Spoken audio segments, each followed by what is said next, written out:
Hello friends, welcome to my YouTube channel. આ વિડીયોમાં આપણે પરફેક્ટ કન્ટિન્યુઅસ પાસ્ટ ટેન્સ વિશે અભ્યાસ કરશું. આની પહેલાં પાસ્ટ ટેન્સના 3 વિડીયો મૂકેલા છે, જેમાં simple past tense, continuous past tense and perfect past tense. અહીંયા આપણે ચાલુ પૂર્ણ ભૂતકાળ વિશે શીખશું. તો મિત્રો, ચાલુ પૂર્ણ ભૂતકાળ ક્યારે વપરાય છે અને કેવા વાક્યોમાં વપરાય છે? ચાલુ પૂર્ણ ભૂતકાળ જ્યારે કોઈ ક્રિયા ભૂતકાળમાં ચાલુ થઈ હતી અને ભૂતકાળમાં જ પૂરી થઈ ગઈ હતી એવું કહેવું હોય તો આપણે ચાલુ પૂર્ણ ભૂતકાળ વાપરીશું. એક્ઝામ્પલ તરીકે તમારી સામે એક સેન્ટેન્સ છે, આઈ હેડ બીન સ્ટડીંગ ફોર 2 hours. હું 2 કલાકથી ભણી રહ્યો હતો અથવા ભણી રહી હતી. તો અહીંયા ભણવાની ક્રિયા 2 કલાક પહેલાં ચાલુ હતી અને પૂરી પણ થઈ ગયેલી છે એવું બતાવે છે. ટૂંકમાં કોઈ ક્રિયા ભૂતકાળની અંદર ચાલુ થઈ હતી અને ભૂતકાળમાં જ કોઈ એક ચોક્કસ સમયે પૂરી થઈ ગઈ હતી એવું દર્શાવવા માટે ચાલુ પૂર્ણ ભૂતકાળનો ઉપયોગ કરવામાં આવે છે. હવે આપણે અહીંયા વાક્યનું બંધારણ જોશું કે એની ફોર્મ્યુલા શું છે. તો સૌથી પહેલાં વાક્યમાં તમને કર્તા જોવા મળશે, ત્યારબાદ વાક્યમાં હેડ આવશે, એના પછી હેડ પછી તરત જ તમારે બીન મૂકવાનું છે, ત્યારબાદ આઈએનજીવાળું ક્રિયાપદ અને એના પછી કર્મ અને અન્ય શબ્દ આવશે. એક્ઝામ્પલ તરીકે, શી હેડ બીન ક્રાઇંગ બિફોર આઈ રીચ્ડ. હું પહોંચ્યો તે પહેલાં તે રડી રહી હતી. વાક્યમાં તમે જોઈ શકો છો કે સૌથી પહેલાં શી છે, તો શી એ સબ્જેક્ટ છે, કર્તા છે. ત્યારબાદ હેડ બીન છે અને એના પછી જે ક્રાય છે વર્બ ક્રિયાપદ એને આઈએનજી પ્રત્યે લગાડેલો છે, મતલબ કે ક્રાઇંગ કર્યું છે. અને એના પછી જે શબ્દો છે એ બધા અન્ય શબ્દો છે. બિફોર આઈ રીચ્ડ, હું પહોંચ્યો એના પહેલાં તે રડી રહી હતી, એને કે રડવાની ક્રિયા પૂરી થઈ ગઈ હતી એની એમ. બીજું વાક્ય જુઓ, we had been playing for an hour. અમે 1 કલાકથી રમી રહ્યા હતા. વી સબ્જેક્ટ છે, કર્તા છે, ત્યારબાદ હેડ બીન છે પ્લસ આઈએનજીવાળું ક્રિયાપદ છે પ્લેઇંગ, અને એના પછી જે શબ્દો છે એ અન્ય શબ્દોમાં આવશે. આ વાક્યમાં તમે ફોર અને સિન્સ એવા 2 શબ્દો તમને જોવા મળશે. ચાલુ પૂર્ણ વર્તમાનકાળમાં અને ચાલુ પૂર્ણ ભૂતકાળની અંદર તમને સિન્સ અને ફોર જોવા મળે છે. સિન્સ એ કોઈ ચોક્કસ સમય દર્શાવે છે, નિશ્ચિત સમયગાળો દર્શાવે છે, અને ફોર એ કોઈ સમયગાળો દર્શાવે છે. એક્ઝામ્પલ તરીકે ફોર ક્યારે આવશે, તો ફોર 2 hours, ફોર 5 hours. અને નિશ્ચિત સમય હોય ત્યારે સિન્સ એટલે કે સિન્સ મોર્નિંગ, સિન્સ 2020. આ રીતે આ ઉપયોગ ખાસ ઘણી કોમ્પિટિટિવ એક્ઝામ અને ઇવન 9 to 12 બોર્ડ એક્ઝામની અંદર પણ ક્યાંક ને ક્યાંક આવા વાક્યો પૂછાઈ જતા હોય છે. ફોર હોય અને એની જ આગળ તમારે વાક્યમાં ક્રિયાપદ કે વર્બ મૂકવાનું હોય છે.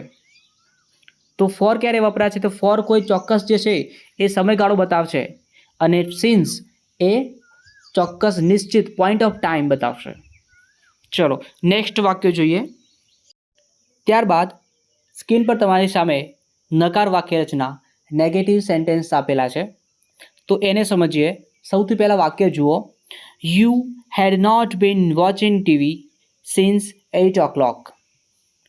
તું 8 વાગ્યા સુધી ટીવી જોઈ રહી હતી નહીં અથવા જોઈ રહ્યો હતો નહીં. આ વાક્ય જે છે એ કઈ રીતનું ફોર્મ થયું છે, તો સૂત્રમાં જોઈએ તો ખબર પડે નીચે કે કર્તા પછી હેડ પ્લસ નોટ છે અને એના પછી બીન છે પ્લસ આઈએનજીવાળું ક્રિયાપદ છે અને પછી કર્મ અને અન્ય શબ્દ છે. વધારે એક્ઝામ્પલ જોઈએ, we had not been studying the lesson. આપણે પાઠ ભણી રહ્યા ન હતા. તમે જોઈ શકો છો કે વી પછી હેડ જે સાદા વિધાન વાક્યમાં હતું એમ જ છે, પણ હેડ અને બીનના વચ્ચે નોટ મૂકવામાં આવે છે. અને એના પછી આઈએનજી વાળું ક્રિયાપદ મૂકી અને કર્મ અને અન્ય શબ્દ જો હોય તો મૂકવામાં આવશે. ત્યારબાદ બીજું સેન્ટેન્સ જુઓ. I had not been buying vegetables for half an hour. હું 1 કલાકથી શાકભાજી ખરીદી રહી હતી નહીં, અથવા ખરીદી નથી રહી હતી એમ. તો વાક્યમાં જુઓ, આઈ પછી હેડ છે, પછી નોટ છે, અને એના પછી બીન છે, ત્યારબાદ આઈએનજી વાળું ક્રિયાપદ અને પછી કર્મ અને અન્ય શબ્દ આપેલા છે. ટૂંકમાં તમે સૂત્ર યાદ રાખશો એટલે વાક્ય જે છે એ ઓટોમેટિકલી તમને ફાવશે જ.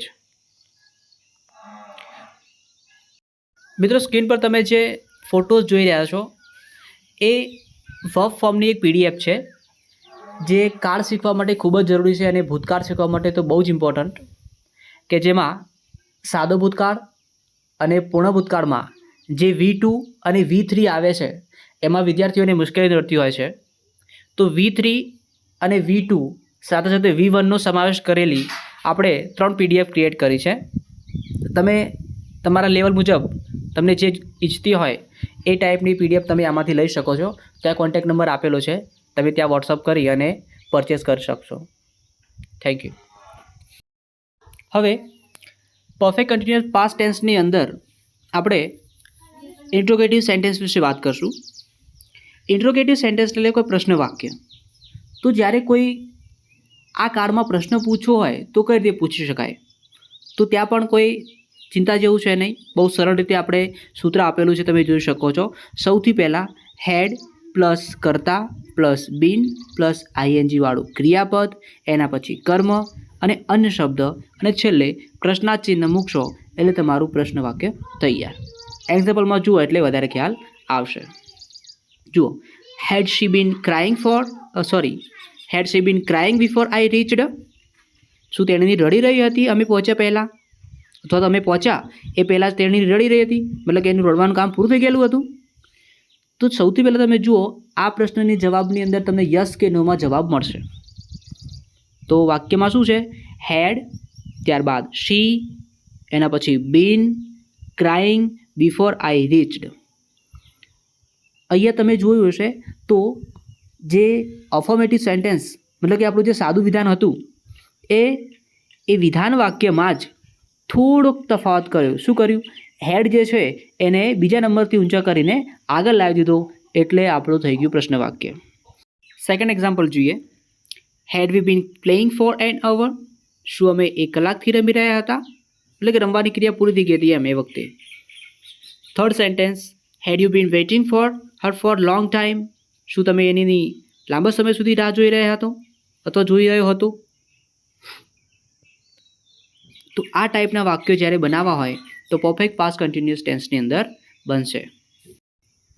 તમારી પ્રેક્ટિસ માટે કેટલાક વાક્યો આપું છું, તમે પ્રયત્ન કરશો જાતે એને લખવાનું.